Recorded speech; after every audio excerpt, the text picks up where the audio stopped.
Taste the Daily. Erode மாவட்டம் அந்தியூர் அருகே வருவாய்த்துறைக்கு சொந்தமான நிலத்தை அளவீடு செய்து மீட்டெடுக்க வந்த அதிகாரிகளை ஆக்கிரமிப்பு செய்த நபர்களின் குடும்பத்தினர் முற்றுகையிட்டு வாக்குவாதத்தில் ஈடுபட்டதால் அங்கு பரபரப்பு ஏற்பட்டது. நீதிமன்ற உத்தரவுடன் வந்து நிலத்தை அளவீடு செய்தால் மட்டுமே நிலமெடுக்க அனுமதிப்போம் என அதிகாரிகளிடம் ஆக்கிரமிப்பாளர்கள் தெரிவித்தனர். இதனால் அதிகாரிகள் அளவீடு செய்து நிலத்தை மீட்டெடுக்காமல் திரும்பிச் சென்றனர். கடலூர் மாவட்டம் புவனகிரி அருகே எலும்புக்கூடு போன்று உயர் அழுத்த மின்கம்பிகளை தாங்கி நிற்கும் மின்கம்பங்களை மாற்றக் கோரி பொதுமக்கள் வலியுறுத்தி உள்ளனர். கீரப்பாளையத்தில் நெடுஞ்சாலையோரம் சேதமாகி எலும்புக்கூடான 5க்கும் மேற்பட்ட மின்கம்பங்கள் காட்சியளிக்கின்றன. இந்த மின்கம்பங்கள் உயர் அழுத்த மின்கம்பிகளை தாங்கி நிற்கின்றன. அது மட்டுமல்லாமல் இவை சாலையோரமாக இருந்து வருவதால் வாகன ஓட்டிகளுக்கு அச்சுறுத்தலை ஏற்படுத்தி வருகிறது. இதனை மாற்றி புதிய மின்கம்பங்களை மாற்றி அமைக்க வேண்டும் என பல முறை கோரிக்கை விடுத்த போதும் இது குறித்து மின்வாரிய அதிகாரிகள் கண்டுகொள்ளவில்லை என அப்பகுதி மக்கள் புகார் தெரிவித்துள்ளனர். மின்கம்பங்கள் மீது செல்லும் உயரழுத்த மின்கம்பியானது சாலையின் குறுக்கே செல்வதால் மின்கம்பங்கள் முறிந்து விழுந்தால் மிகப்பெரிய அளவில் சேதம் ஏற்படும் அபாயம் உள்ளது. ஏதேனும் அசம்பாவிதம் ஏற்படும் முன் சேதமான மின்கம்பங்களை மாற்றி புதிய மின்கம்பங்களை அமைக்க வேண்டும் எனவும் கீரப்பாளையம் பகுதி மக்கள் கோரிக்கை விடுத்துள்ளனர். வேலூரில் மகளிர் சுய உதவி குழுக்களின் கடன்களை கட்ட தனியார் நிறுவனங்கள் அழுத்தம் தருவதாக கூறி 100க்கும் மேற்பட்ட பெண்கள் சாலை மறியலில் ஈடுபட்டனர். குடியாத்தம் மற்றும் சுற்றுவட்டார பகுதிகளில் பல்வேறு தனியார் வங்கிகள் மகளிர் சுய உதவி குழுக்களுக்கு கடன்கள் வழங்கியுள்ளது. இதனையடுத்து வங்கி ஊழியர்கள் வீடுகளுக்கு வந்து கடனை கேட்டு மன உளைச்சலை ஏற்படுத்துவதாகவும் அவகாசம் கேட்டால் ஆபாசமாக பேசி அடாவடி செய்வதாகவும் குற்றம் சாட்டுகின்றனர். சம்பந்தப்பட்ட தனியார் வங்கி ஊழியர்கள் மீது விடிய அரசு நடவடிக்கை எடுக்க வேண்டும் என கூறி பாதிக்கப்பட்ட பெண்கள் சித்தூர்கேட் பகுதியில் சாலை மறியலில் ஈடுபட்டதால் போலீசாருக்கும் போராட்டக்காரர்களுக்கும் தள்ளுமுள்ளு ஏற்பட்டது.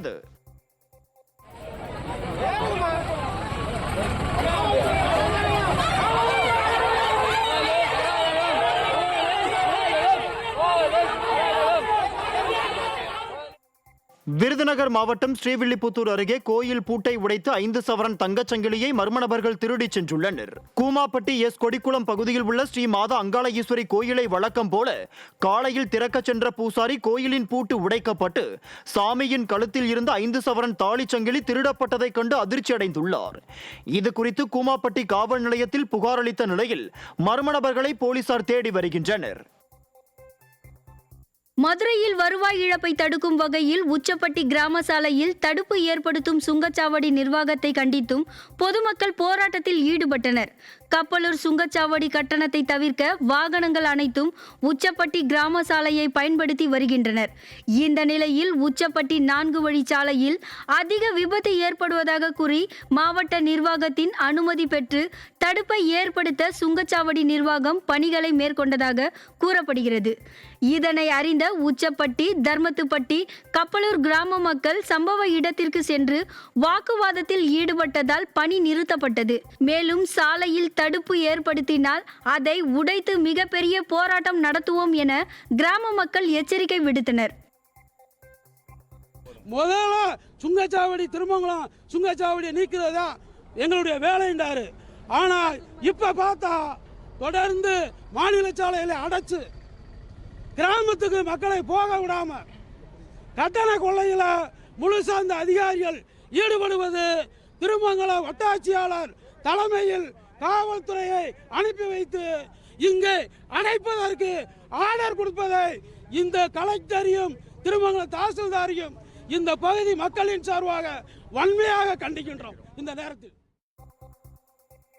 திருவண்ணாமலை மாவட்டம் ஆரணியில் தமிழ்நாடு மலைவாழ் மக்கள் சங்கம் சார்பில் விடியா திமுக அரசுக்கு எதிராக ஆர்ப்பாட்டம் நடைபெற்றது. அப்போது அனைத்து பழங்குடியின மக்களும் இனச்சான்று வழங்க வேண்டும், வீட்டுமனை பட்டா வழங்க வேண்டும் உள்ளிட்ட பல்வேறு கோரிக்கைகளை வலியுறுத்தப்பட்டது. இதில் ஏராளமானோர் கலந்து கொண்டு விடியா அரசுக்கு எதிராக முழக்கங்களை எழுப்பினர். புதுக்கோட்டை மாவட்டம் அறந்தாங்கி நகராட்சியில் செயல்பட்டு வரும் மீன் அங்காடியில் அடிப்படை வசதிகள் இல்லை என பொதுமக்கள் மற்றும் வியாபாரிகள் குற்றம் சாட்டியுள்ளனர். இந்த மீன் அங்காடிக்கு ஆயிரக்கணக்கான மக்கள் வந்து செல்லும் நிலையில் சுகாதாரமற்ற நிலையில் கழிவறைகள் காணப்படுவதாகவும் இதனால் கொசு மற்றும் ஈக்கள் அதிக அளவில் உற்பத்தியாகி நோய் பரவும் அபாயம் ஏற்பட்டுள்ளதாகவும் அவர்கள் வேதனை தெரிவித்துள்ளனர். விடியா அரசின் நகராட்சி நிர்வாகம் உடனடி நடவடிக்கை எடுக்க வேண்டும் எனவும் வியாபாரிகள் வலியுறுத்தியுள்ளனர். தண்ணி வசதியும் இல்லை. டாய்லெட்லாம் எப்படி இருக்குது? டாய்லெட்டு சரியில்லாமல் இருக்குது. யாருமே போக முடியல. அந்த டிக்கெட்டு ஒரே வாடை. வேறு என்ன மாதிரியான வசதிகள் இங்கே செஞ்சு கொடுக்கணும்னு எதிர்பார்க்குறீங்க? நான் டாய்லெட்டை ஒழுங்காக வச்சுக்கணும்னு சொல்கிறேன். மார்க்கெட்டை ஒரு சுத்தமாக வச்சுக்க சொல்கிறேன். சரி சரி. எவ்வளோ வாடகை கொடுக்குறீங்க? மாதம் 4000. வருஷத்துக்கு? வருஷத்துக்கு 48,000. ஓகே. மார்க்கெட்டில் நகராட்சி மார்க்கெட்டில் இங்கே வந்து சுகாதார வசதி குறைவாக இருக்குது. அடிக்கடி சுகாதார ஆஃபீஸ்லேயே வந்து இந்த மாதிரி மார்க்கெட்டு ரொம்ப சுகாதார கேடாக இருக்குன்னு சொல்கிறாங்க. நகராட்சி நிர்வாகத்தில் வந்து ஒழுங்காக கண்டுக்க மாட்டாங்க. இங்கே வந்து குளிரூட்டப்பட்ட சாதனங்கள் எதுவுமே இல்லை. நாங்கள் வெளியிலேருந்து கொண்டு வந்து பண்ணிக்கணும். இந்த நகராட்சியில் வந்து டாய்லெட்டு வசதி எல்லாம் போதிய வசதி கிடையாது. அதை பண்ணி கொடுக்க மாட்டாங்க நிர்வாகத்தில். இதை சொல்லி நீங்கள் நிர்வாகத்தில் சொல்லி நகராட்சி மூலியமாக எங்களுக்கு நல்ல திட்டங்களை நீங்கள் சொல்லி புரிய வச்சு அதை செய்ய